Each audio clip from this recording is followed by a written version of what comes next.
Hello friends, आपका स्वागत है हमारे चैनल ग्लांस एकेडमी पर। फ्रेंड्स, आज हम पढ़ेंगे मध्यकालीन भारत। मध्यकालीन भारत में आज का हमारा टॉपिक है लोधी वंश। आइए स्टार्ट करते हैं। लोधी वंश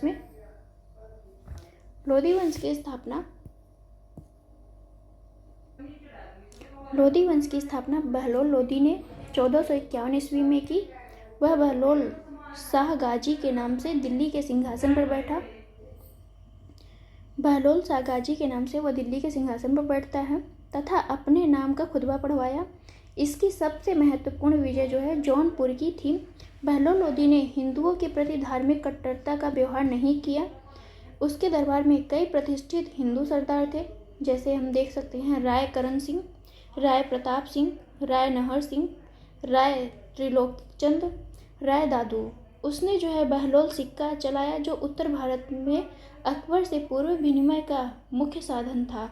तो बहलोल लोधी ने कौन सा सिक्का चलाया? बहलोल सिक्का चलाया। उसने जो है बहलोल शाह की गाजी की उपाधि धारण की। वह हिंदू शासकों के प्रति उदारपूर्वक था और जौनपुर की उसने विजय की। तो ये इम्पोर्टेंट कुछ पॉइंट है, इसको याद रखिएगा। बहलोल लोधी ने अपनी मृत्यु के पहले ही अपने तीसरे पुत्र निजाम खां को अपना उत्तराधिकारी नियुक्त कर दिया। तो बहलोल लोधी ने जो है अपने शासनकाल में ही अपने पुत्र निजाम खां को जो है उत्तराधिकारी नियुक्त कर देता है। किंतु कुछ सरदारों ने इसका विरोध किया, कि जिसका मुख्य कारण यह था, विरोध का मुख्य कारण क्या था? तो निजाम खां की माँ जयबंद एक सुनार की पुत्री थी।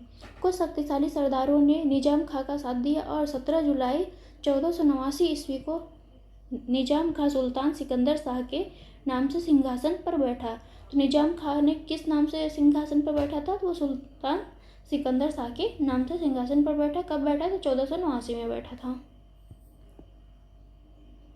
वह लोधी वंश का महानतम शासक था। 1504 ईस्वी में सिकंदर लोधी ने राजस्थान के शासकों पर नियंत्रण के ध्येय से यमुना नदी के किनारे आगरा नामक नवीन नगर बसाया। तो आगरा को किसने बसाया था? आपका सिकंदर लोधी ने या निजाम खां ने बसाया था? सिकंदर लोधी का ही नाम क्या था? निजाम खां था। इसे अपनी राजधानी बनाई आगरा को। सिकंदर शाह अत्यधिक परिश्रमी, उदार एवं न्यायप्रिय शासक था। उसने कृषि और व्यापार की जो है उन्नति के लिए प्रयत्न किया। इसने नाप का पैमाना गज ए सिकंदरी उसी के समय आरंभ किया गया। तो नाप का पैमाना जो था गज ए सिकंदरी किसने लागू किया? तो ये जो है आपका सिकंदर लोधी ने किया था। उसने निर्धनों के लिए मुफ्त भोजन की व्यवस्था की। उसने मुहर्रम में ताजिए निकालना बंद कर दिया था तथा पीरों और संतों की मज़ारों पर मुस्लिम स्त्रियों के जाने पर रोक लगा दी। तो मुस्लिम स्त्रियों के जाने पर रोक किसने लगाई थी? तो वो आपका सिकंदर लोधी ने लगाई थी। इसी का नाम निजाम खां भी था। उसके समय में योग्य व्यक्तियों की एक सूची बनाकर प्रत्येक 6 माह पश्चात उसके सामने प्रस्तुत की जाती थी। वह शिक्षित और विद्वान था। उसके स्वयं के आदेश से एक आयुर्वेदिक ग्रंथ का फारसी में अनुवाद किया गया, जिसका नाम क्या है? फरहंगे सिकंदरी। उसके समय में गायन विद्या के लिए एक श्रेष्ठ ग्रंथ लज्जत ए सिकंदर शाही की रचना हुई। सिकंदर लोधी शहनाई सुनने का बहुत शौकीन था। वह गुलरुखी नाम से कविताएं लिखता था। तो सिकंदर लोधी जो है गुलरुखी नाम से कविताएं लिखता था। उसके टाइम पे आयुर्वेद ग्रंथ की जो फारसी में अनुवाद करवाई गई थी, उस पुस्तक का क्या नाम है? तो फरहंगे सिकंदरी। और एक गायन के लिए एक विद्या ग्रंथ की रचना की गई थी, वो कौन थी आपकी? लज्जत ए सिकंदर शाही। इस तरह से हो गया ये आपका। वह गुलरुखी नाम से कविताएं लिखता था, ये देख लीजिएगा, ये इम्पोर्टेंट है। सुल्तान सिकंदर ने अनाज से जकात ये संपत्ति समाप्त कर दी। संपत्ति कर जो है समाप्त कर दिया था। किसने समाप्त किया था? सिकंदर ने किया था। 1518 ईस्वी में महाराणा सांगा और इब्राहिम लोधी के बीच के मध्य जो है खतौली का युद्ध हुआ। तो कब हुआ? आपका महाराणा सांगा और इब्राहिम लोधी के मध्य कौन सी युद्ध हुआ? तो खतौली का युद्ध हुआ। इम्पोर्टेंट है आपके लिए। कब हुआ था? तो 1518 में हुआ था। इस युद्ध में इब्राहिम लोधी पराजित हुआ और पानीपत का प्रथम युद्ध 21 अप्रैल 1526 को बाबर और इब्राहिम लोधी के मध्य हुआ था। ये इम्पोर्टेंट है, याद कर लीजिएगा कि इब्राहिम लोदी और बाबर के मध्य पानीपत का प्रथम युद्ध 21 अप्रैल 1526 को होता है और खतौली का युद्ध जो होता है महाराणा सांगा और इब्राहिम लोदी के मध्य होता है 1518 में। बाबर के योग्य सेनापतित्व, श्रेष्ठ युद्ध नीति और तोप खाने के कारण इब्राहिम की पराजय होती है। युद्ध स्थल में इब्राहिम मारा जाता है। फरिश्ता के अनुसार ये भी पूछा जाता है कि युद्ध स्थल में मारा जाने वाला कौन शासक था, तो ये आपका इब्राहिम था। फरिश्ता के अनुसार जो है वह मृत्यु पर्यंत लड़ा और एक सैनिक की भांति मारा गया। अनामत उल्लाह या नियामत उल्लाह के अनुसार सुल्तान इब्राहिम के अतिरिक्त भारत का अन्य कोई सुल्तान युद्ध स्थल में मारा नहीं गया। इसलिए यह इम्पोर्टेंट हो जाता है कि युद्ध स्थल में कौन सा सुल्तान है जो मारा जाता है, वो है आपका इब्राहिम। आइए एमसीक्यू देखते हैं। निम्नलिखित सल्तनत शासकों में कौन अफगान मूल क्षेत्र के थे, तो ये है आपका लोदी। लोदी जो है अफगान के होते हैं, मतलब अफगानी होते हैं लोदी। दिल्ली सल्तनत में लोदी वंश के शासक अफगान मूल के थे।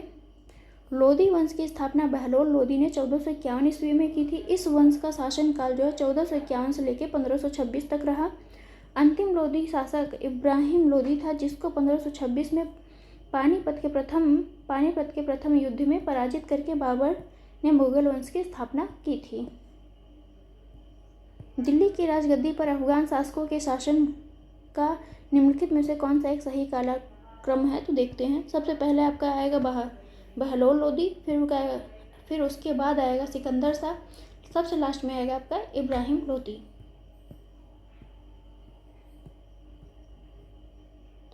इस तरह से आप कार्यकाल भी देख सकते हैं सबका।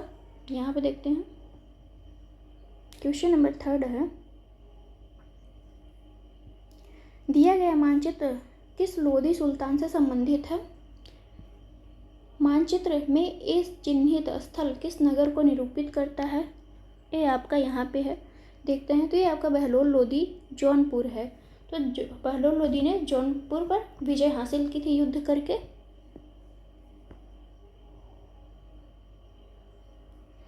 जौनपुर को क्या कहा जाता है? भारत का सिराज या पूर्व का सिराज भी कहा जाता है।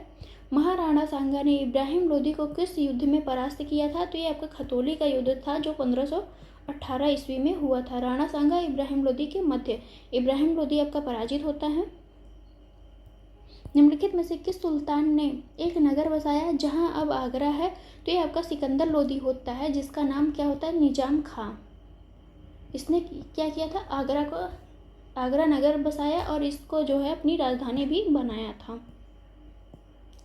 इसने पैमाने के लिए जो है नाप का पैमाने के लिए गजे सिकंदरी भी शुरू की थी और वह गुलरुखी नाम से कविताएं भी लिखता था। किस मध्ययुगीन सुल्तान को आगरा शहर की नींव डालने एवं उसे सल्तनत की राजधानी बनाने का श्रेय है? तो ये आपका सिकंदर लोदी है। आगरा नगर की स्थापना किस शासक ने की है? तो सिकंदर लोदी ने की है, अपनी राजधानी भी बनाया था। निम्न में से किसने गुलरुखी उपनाम से अपनी कविताओं की रचना की है? तो ये आपका सिकंदर लोदी है। निम्नलिखित में से किसने आगरा की स्थापना की? सिकंदर लोदी ने की।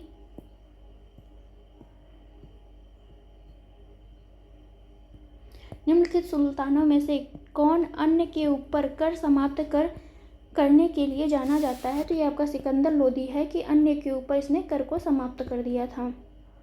सिकंदर लोदी भूमि के मापन के लिए एक समान गज का प्रचलन किया, जो है आपका गजे सिकंदरी। इस गज का प्रयोग कालांतर में शेरशाह तथा अकबर ने भी अपने शासनकाल में प्रारंभ किया है। सिकंदर लोदी ने अनाज से जकात या संपत्ति कर समाप्त कर दिया। सभी इतिहासकार उसके शासनकाल में सल्तनत की समृद्धि का वर्णन करते हैं। किस क्रम में दिल्ली पर शासन किया था? देखते हैं कौन पहले आता है। तो यह है आपका आंसर 4। सबसे पहले आपका आएगा गुलाम वंश, जिसकी स्थापना आपका कौन करता है? तो ऐबक करता है, कुतुबुद्दीन ऐबक। फिर आएगा खिलजी वंश और उसके बाद आएगा सैयद वंश और सबसे लास्ट में आएगा आपका लोधी वंश। तो यहाँ देख लेते हैं। गुलाम वंश या मामलुक वंश भी इसे हम कहते हैं, जिसका जो होता है शासनकाल 1206 से लेकर 1290। खिलजी वंश का शासनकाल जो होता है 1290 से 1320। सैयद वंश का शासनकाल होता है 1414 से 1451। लोधी वंश का शासनकाल 1451 से लेकर 1526 तक रहता है। इनमें कौन गुलामवंश का नहीं है? बलबन, कुतुबुद्दीन ऐबक, इल्तुतमिश, इब्राहिम लोदी। तो इब्राहिम लोदी आपका लोदी वंश का है। नेक्स्ट चैप्टर है हमारा विजयनगर साम्राज्य। आइए स्टार्ट करते हैं। विजयनगर साम्राज्य की स्थापना हरिहर तथा बुक्का ने 1336 ईस्वी में की थी। तो विजयनगर साम्राज्य की स्थापना किसने की थी? हरिहर और बुक्का ने की थी। कब की थी? 1336 में की थी। ये इंपॉर्टेंट पॉइंट है, याद रखिएगा। उनके पिता संगम के नाम पर उनका जो वंश है संगम वंश कहलाया है। तो वह किसके नाम पर संगम वंश रखते हैं? अपने पिता के नाम संगम के नाम पर संगम वंश की स्थापना करते हैं, हरिहर और बुक्का। हरिहर और बुक्का काम्पिली राज्य में मंत्री थे। मोहम्मद तुगलक ने जब काम्पिली को विजित किया तब हरिहर और बुक्का को बंदी बना लिया। तो किसने बंदी बनाया था? एमबीटी ने बंदी बनाया था। किसको? हरिहर और बुक्का दोनों को। इन्होंने इस्लाम धर्म को स्वीकार कर लिया। तो एमबीटी क्या करता है? इनको ज़बरदस्ती इस्लाम धर्म स्वीकार करवाता है। बाद में हरिहर और बुक्का को तुगलक सेनापति के रूप में दक्षिण भेजने का निश्चय किया गया। एक युद्ध के लिए इन्हें दक्षिण भेजने की योजना बनाई एमबीटी ने। हरिहर और बुक्का तुगलक सेना के साथ काम्पिली आए और उन्होंने काम्पिली विद्रोह का दमन किया और अंत में एक संत विद्यारण के प्रभाव में आकर पुनः हिंदू धर्म के हिंदू बन गए, मतलब पुनः हिंदू धर्म को अपना लिया। तो जब ये आते हैं दक्षिण में विजय करने, तो ये क्या करते हैं कि ये वहाँ की विजय करते हैं, प्लस यहीं की स्थापना, अपने राज्य की स्थापना यहीं पे करते हैं। ये वापस वहाँ नहीं जाते हैं एमबीटी के यहाँ।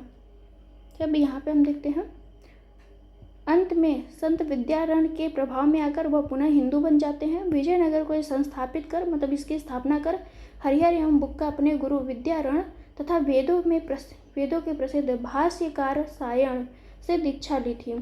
इस साम्राज्य के 4 वंशों, तो विजयनगर में 4 वंशों का जो साम्राज्य है वो कौन कौन से वंश हैं? पहले आएगा आपका संगम वंश, फिर आता है सुलुभ वंश, उसके बाद आएगा तुलुक वंश और सबसे लास्ट में आएगा अराविडु वंश। तो ये सभी वंश जो है विजयनगर साम्राज्य को शासित करते हैं।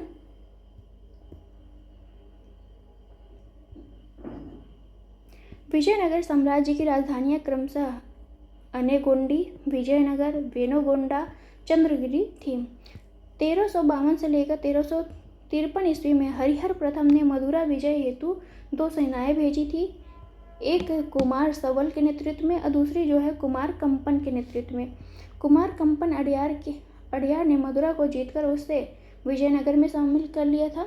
उसकी पत्नी गंगा देवी ने अपने पति की विजय पर अपने ग्रंथ मदुरा विजय में सजीव वर्णन किया है। तो ये जो है किसकी पत्नी थी? कंपन की पत्नी कौन थी? गंगा देवी। और जब कंपन विजय करता है तो गंगा देवी ने एक अभिलेख लिखा, मदुरा विजयम, मतलब एक ग्रंथ लिखा था। तो उसमें उस युद्ध का वर्णन करती हैं गंगा देवी। कुमार कंपन जो है बुक्का राय प्रथम का पुत्र था। 1377 ईस्वी में बुक्का की मृत्यु के बाद उसका पुत्र हरिहर द्वितीय जो है सिंहासन पर बैठा।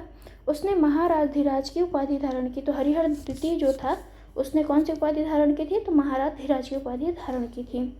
उसने कनारा, मैसूर, त्रिचनापल्ली, कांची आदि प्रदेशों को जीता और श्रीलंका के राजा से राजस्व वसूल किया था। किसने किया था? हरिहर द्वितीय ने किया था। हरिहर द्वितीय की सबसे बड़ी सफलता थी पश्चिम में बहमनी राज्य से बेलगांव और गोवा छीनना। तो इसकी सबसे बड़ी सफलता कौन थी? तो बहमनी राज्य से बेलगांव और गोवा को छीनना था। वह शिव के विरूपाक्ष रूप का उपासक था। तो हरिहर द्वितीय जो है शिव धर्म का पुजारक था, मतलब शिव को मानता था और शिव को ही विरूपाक्ष कहा गया है वहाँ पे विजयनगर साम्राज्य में। चंद्रगिरी के सामंत नरसिंह सुलूक जो थे ने संगम वंश के अंतिम शासक प्रौढ़ देवराय को पदच्युत करके 1485 ईस्वी में सिंहासन पर अधिकार कर लिया। तो चंद्रगिरी के जो सामंत थे नरसिंह सालू अब सालू वंश की स्थापना करते हैं 1485 में। एक नवीन राजवंश सालू वंश की स्थापना की। वीर नरसिंह ने नरसिंह सालू के पुत्र इम्माड़ी या नरसिंह सालू वंश का अंतिम शासक को पदच्युत करके सिंहासन पर अधिकार कर लिया एवं तुलु वंश की नींव डाली। तो सालू वंश के बाद सबसे पहले आपका आएगा संगम वंश। सालू वंश बहुत इंपॉर्टेंट नहीं है, सबसे इम्पोर्टेंट है आपका तुलु वंश से संबंधित कृष्णदेवराय। आइए देखते हैं। 1509 ईस्वी में उसकी मृत्यु के बाद उसका अनुज या छोटा भाई जो है कृष्णदेवराय 1509 से 29 ईस्वी में सिंहासनसीन होता है, यह सत्ता ग्रहण करता है। कृष्णदेवराय का उत्तराधिकारी उसका भाई अच्युत देवराय हुआ, जिसने 1529 से लेकर 1542 ईस्वी तक शासन किया। तो कृष्णदेवराय के बाद कौन शासन करता है? तो अच्युत देवराय करता है। विजयनगर के राजा कृष्णदेवराय ने गोलकुंडा के सुल्तान कुली कुतुब शाह के साथ लड़ा था। तो गोलकुंडा का जो सुल्तान था वो कौन था? कुली कुतुब शाह था, और कृष्णदेवराय ने इसी के साथ युद्ध किया था, जिसमें कुतुब शाही सेना पराजित हुई। कृष्णदेवराय का शासनकाल विजयनगर में साहित्य का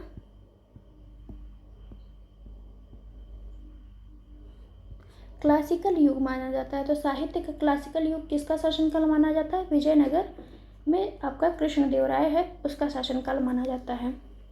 उसके दरबार को तेलुगु के 8 महान विद्वान एवं कवि ने, जिन्हें अष्टदिग्गज कहा जाता है, सुशोभित करते हैं। तो 8 महान कवि या अष्टदिग्गज किसके शासनकाल में थे? तो ये आपके कृष्णदेवराय के शासनकाल में थे। ये भी तेलुगु के हैं, ये इम्पोर्टेंट है, इसलिए इसके शासनकाल को तेलुगु साहित्य का स्वर्ण युग भी कहा जाता है। कृष्णदेवराय ने आंध्र भोज की उपाधि धारण की थी। तो कृष्णदेवराय ने किसकी उपाधि धारण की थी? आंध्र भोज की उपाधि धारण की थी। ये इंपॉर्टेंट पॉइंट है।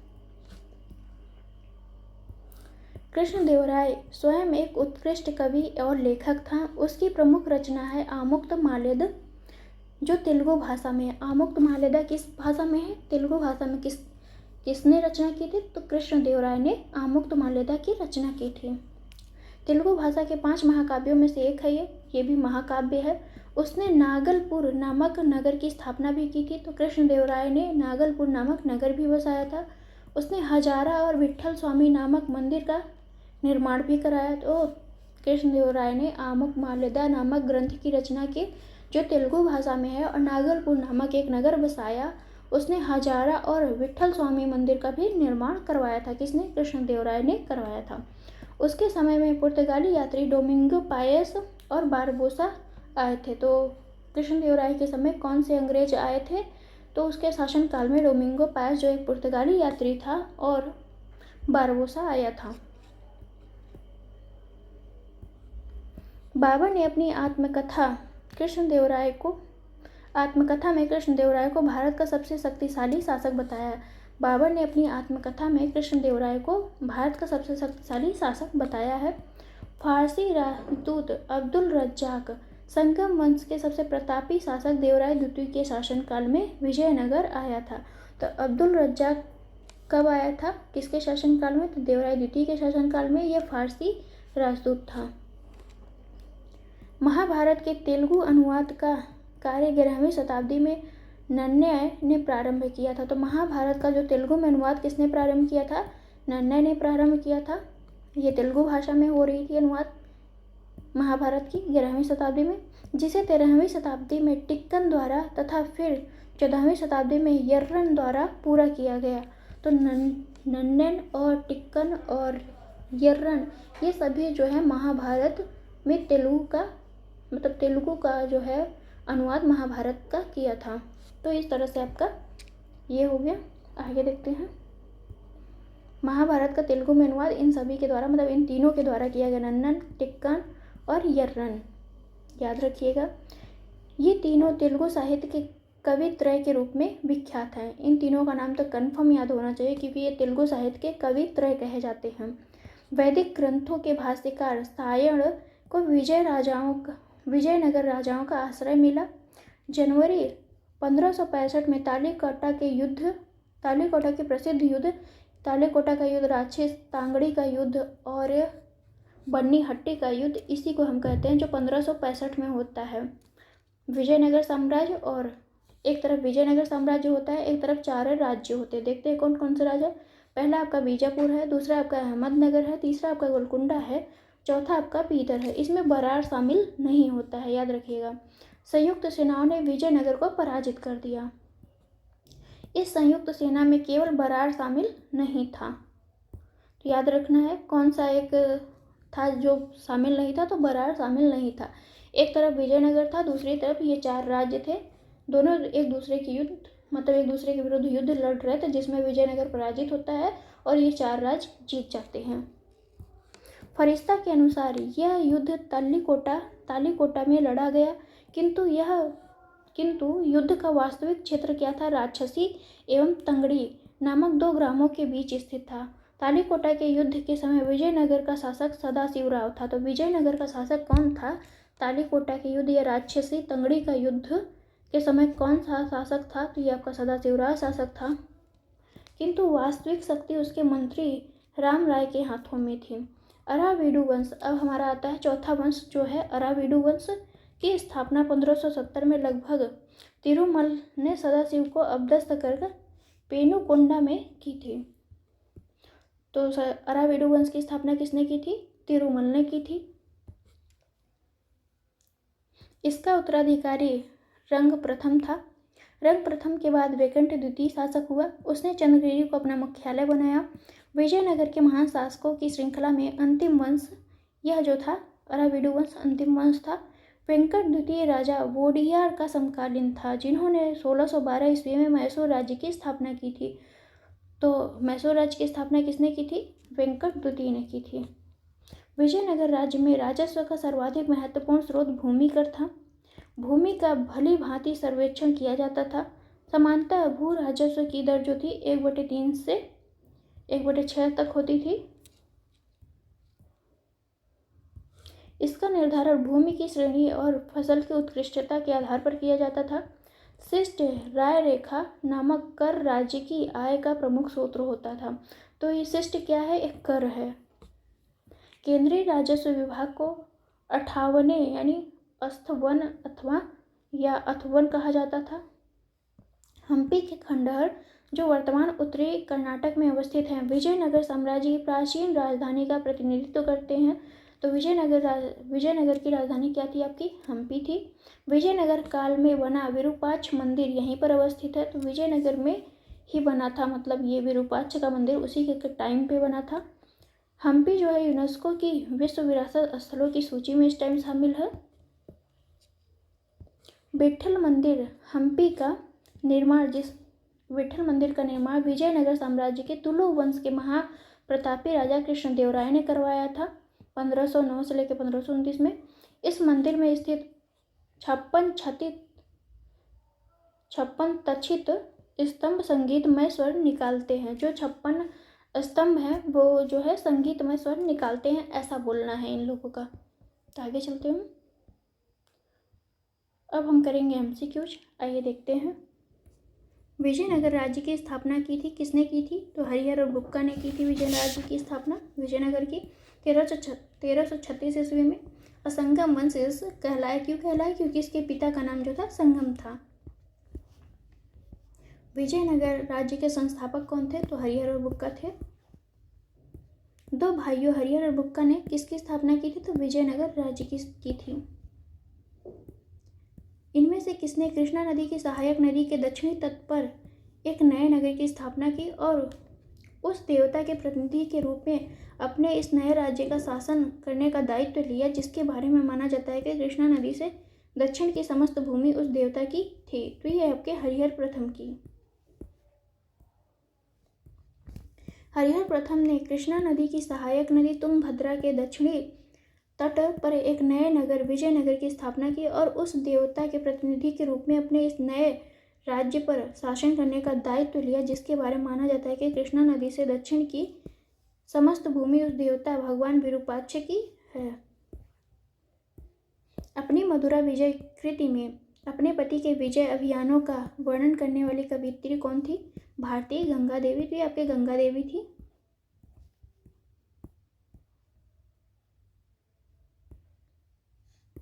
पंद्रह 1352 से लेकर 1353 ईस्वी में हरिहर प्रथम ने मधुरा विजय हेतु 2 सेनाएं भेजी थी। एक कुमार सवल के नेतृत्व में, दूसरी है कुमार कंपन के नेतृत्व में। कुमार कंपन अड़ियार ने मधुरा को जीतकर उसे विजयनगर में शामिल कर लिया। तो उनकी पत्नी गंगा देवी ने अपने पति की विजय का अपने ग्रंथ मधुरा विजय में सजीव वर्णन किया है। कुमार कंपन बुक्का राय प्रथम का पुत्र था। विजयनगर के उस पहले शासक की पहचान करें जिसने बहमनियों से गोवा को छीना था। तो ये आपका हरिहर द्वितीय है। नरसिंह सालू ने संगम वंश का अंत किया और उसने राज सिंहासन छीनकर सालू वंश आरंभ किया। वीर नरसिंह ने अंतिम सालू वंश को गद्दी से उतारकर राज सिंहासन छीना। वीर नरसिंह के उत्तरवर्ती उनके अनुज कृष्णदेवराय थे। कृष्णदेवराय के उत्तरवर्ती उनके अर्ध भाई अच्युत देवराय थे। तो इस तरह से ऑप्शन डी है, सभी कथन जो है सही हैं।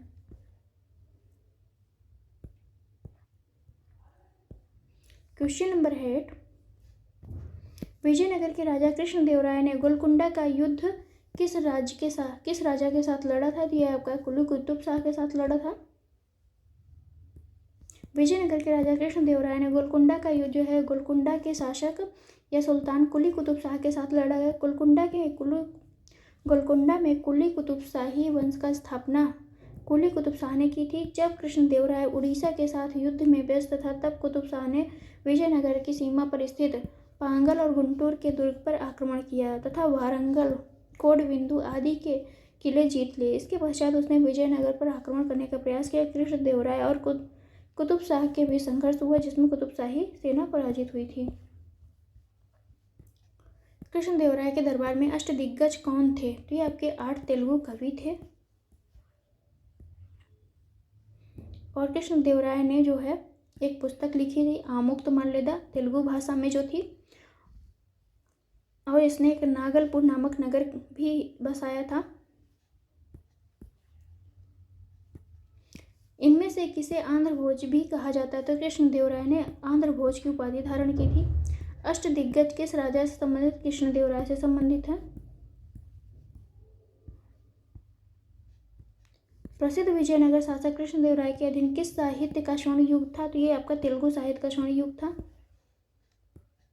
कृष्णदेवराय ने किस नगर की स्थापना की? तो नांगलपुर की स्थापना की थी। विजयनगर के शासक कृष्णदेवराय ने आमुक्तमाल्यदा ग्रंथ की रचना की। कृष्णदेवराय को आंध्र भोज के नाम से भी जाना जाता है।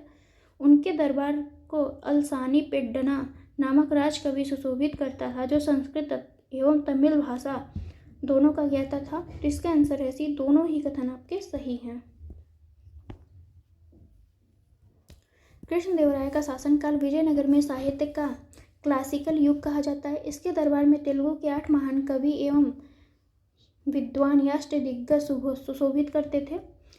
कृष्णदेवराय स्वयं एक उत्कृष्ट कवि था।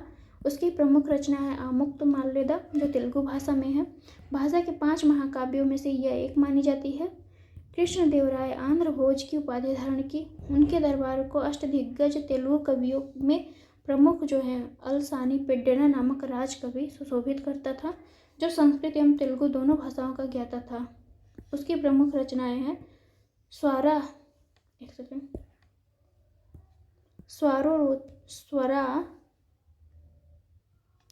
स्वरोचित संभव और मनुचरित। तो ये इंपॉर्टेंट है मनुचरित आपकी कि किसने रचना की थी?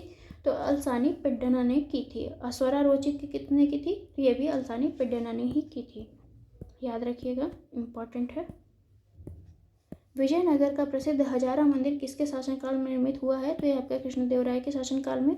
विजयनगर का प्रसिद्ध हजारा मंदिर कृष्णदेवराय के शासनकाल में निर्मित हुआ था। अब्दुल रज्जाक विजयनगर आया था, किसके शासनकाल में आया था? तो ये देवराय द्वितीय के शासनकाल में आया था। यह फारसी राजदूत था अब्दुल रज्जाक। फारसी यात्री अब्दुल रज्जाक भारत में किस राजा के शासनकाल में आया? तो देवराय द्वितीय के शासनकाल में आया था। निकोलो कोंटी कौन था? निकोलो कोंटी वह एक इटली का एक यात्री था जिसने विजयनगर साम्राज्य की यात्रा की थी। निकोलो कोंटी इटली का एक यात्री था जिसने देवराय प्रथम के शासनकाल में विजयनगर साम्राज्य की यात्रा की थी।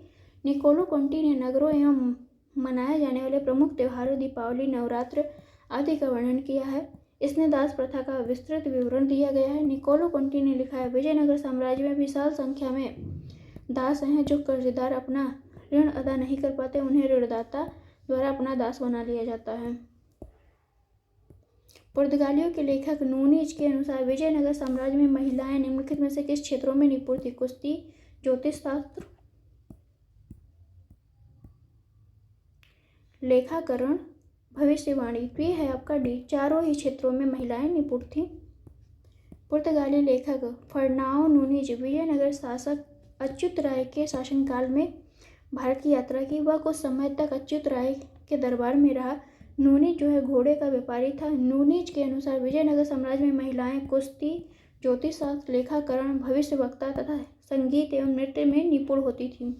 राजप्रसाद में रहने वाली इन स्त्रियों में सैकड़ों को राजा लोग अपने साथ युद्ध क्षेत्र में ले जाते थे। निम्नलिखित में से कौन महाभारत के तेलुगु अनुवादों के लिए विख्यात है? तो कम्बन, कुट्टन, नैनन, टिक्कन। तो ये आपका आंसर है सी। नैनय और टिक्कन जो है ये आपके प्रसिद्ध तेलुगु अनुवादक थे जो महाभारत के अनुवाद कर रहे थे तेलुगु भाषा में। महाभारत के तेलुगु अनुवाद का कार्य 11वीं शताब्दी में नैनन ने प्रारंभ किया था, जिसे 13वीं शताब्दी में टिक्कन द्वारा, फिर 14वीं शताब्दी में आपके यर्रन द्वारा पूरा किया गया। ये तीनों तेलुगु साहित्य के कवि त्रय के रूप में विख्यात हैं। वैदिक ग्रंथों के भाष्यकार सायण को आश्रय प्राप्त था। किसका प्राप्त था? विजयनगर राजाओं का आश्रय प्राप्त था इन्हें। वैदिक ग्रंथों के प्रसिद्ध भाष्यकार सायण निम्न में से किस एक काल में सक्रिय थे? चोल राज्यकाल, गुप्त राज्यकाल, सातवाहन राज्यकाल, विजय राज्यकाल। तो ये विजयनगर राज्यकाल से संबंधित थे। निम्नलिखित में से किसके राज्यारोहण को अब 500 वर्ष गुजर गए हैं? तो ये आपका कृष्णदेव राय हैं। कृष्णदेव राय का राज्यारोहण जो है 1509 ईस्वी में हुआ था। उसने 1529 ईस्वी तक शासन किया। वह विजयनगर साम्राज्य का महानतम राजा एवं भारत के महान शासकों में से एक था। हरिहर प्रथम जो 1536 से 1556 एवं बुक्कर विजयनगर साम्राज्य के संस्थापक थे। पूर्वी चालुक्य वंशी राजन द्वितीय जो है कुलोत्तुंग प्रथम के नाम से चोल साम्राज्य का सम्राट बना था। 1565 में कौन सी प्रसिद्ध युद्ध हुई थी? तो ये आपका है तालीकोटा का या रांची तांगड़ी का युद्ध हुआ था, जिसमें बीजापुर, अहमदनगर, गोलकुंडा और बीदर एक तरफ थे और दूसरी तरफ आपका विजयनगर साम्राज्य था। बरार इसमें शामिल नहीं हुआ था। सन 1565 में कौन सा युद्ध प्रसिद्ध है? तो ये आपका तालीकोटा या रांची तांगड़ी का युद्ध है। तालीकोटा का युद्ध लड़ा गया था तो किसके बीच? विजयनगर साम्राज्य और बीजापुर, अहमदनगर, गोलकुंडा और संयुक्त सेनाओं के बीच लड़ा गया था। तालीकोटा का युद्ध हुआ कब हुआ? तो 1565 में हुआ था। क्वेश्चन नंबर है 28। जब राजा वोडियार ने मैसूर राज्य की स्थापना की तब विजयनगर साम्राज्य का शासक कौन था? तो यह का वेंकट द्वितीय था। विजयनगर साम्राज्य की वित्तीय व्यवस्था की मुख्य विशेषता क्या थी? तो भू राजस्व था। विजयनगर राज्य को विभिन्न स्रोतों से आय प्राप्त होती थी, यथा भू राजस्व, संपत्ति कर, व्यापारिक कर, व्यवसायिक कर, उद्योगों पर लगाए जाने वाले कर, सामाजिक सामुदायिक कर, अपराधों के लिए आरोपित अर्थदंड। राजस्व का सर्वाधिक महत्वपूर्ण स्रोत क्या था? भूमि कर था, जिसे शिष्ट या राय रेखा कहा जाता था। भूमि का भली भांति सर्वेक्षण कर भू राजस्व वसूल किया जाता था। विजयनगर के शासक कृष्णदेव राय की कराधान व्यवस्था से संबंधित कथनों पर विचार। भूमि की गुणवत्ता के आधार पर भू राजस्व की दर नियत होती थी। कारखानों के निजी स्वामी एक औद्योगिक कर देते थे। तो दोनों ही कथन आपके सही हैं। क्वेश्चन नंबर है 31। निम्नलिखित में से किस स्थान के खंडहर विजयनगर की प्राचीन राजधानी का प्रतिनिधित्व करते हैं? तो ये आपका हम्पी के खंडहर हैं। विजयनगर राज्य की राजधानी क्या थी? हम्पी थी। विजयनगर साम्राज्य का अवशेष कहाँ मिला है? तो हम्पी में मिला है। विजयनगर के किस शासक ने चीन के सम्राट के पास अपना राजदूत भेजा था? तो ये आपका बुक्का प्रथम था जिसने राजदूत भेजा था। विजयनगर साम्राज्य की स्थापना हरिहर एवं बुक्का ने 1336 ईस्वी में की थी। इसने अपने एक साहसी कार्य में हरिहर एवं बुक्का ने अपने गुरु विद्यारण तथा वेदों के प्रसिद्ध भाष्यकार सायण से प्रेरणा ली थी। संगम वंशी शासक बुक्का प्रथम ने 1374 ईस्वी में चीन के सम्राट के पास एक अपना दूत मंडल भेजा था। प्रमुख तेलुगु कवि श्रीनाथ किसके दरबार में थे? तो ये आपके देवराय द्वितीय के दरबार में थे। किसके राज्य में कल्याण मंडप की रचना मंदिर निर्माण का एक विशिष्ट विलक्षण था? जबकि विजयनगर साम्राज्य में था। मंदिर निर्माण की शैली में विजयनगर साम्राज्य का प्रमुख योगदान कल्याण मंडप का निर्माण है। धार्मिक उत्सवों के समय देवी देवताओं की प्रतिमा कल्याण मंडप में स्थापित कर दी जाती थी। इसमें दैवी विवाहों का आयोजन किया जाता था। प्रसिद्ध विजय विठ्ठल मंदिर किसके 56 तक्षित स्तंभ संगीतमय स्वर निकालते हैं कहाँ अवस्थित हैं? तो ये आपके हम्पी में अवस्थित है। नेक्स्ट चैप्टर है हमारा दिल्ली सल्तनत और उसका प्रशासन। इसको हम पढ़ेंगे अगले वीडियो में। Thank you for watching friends.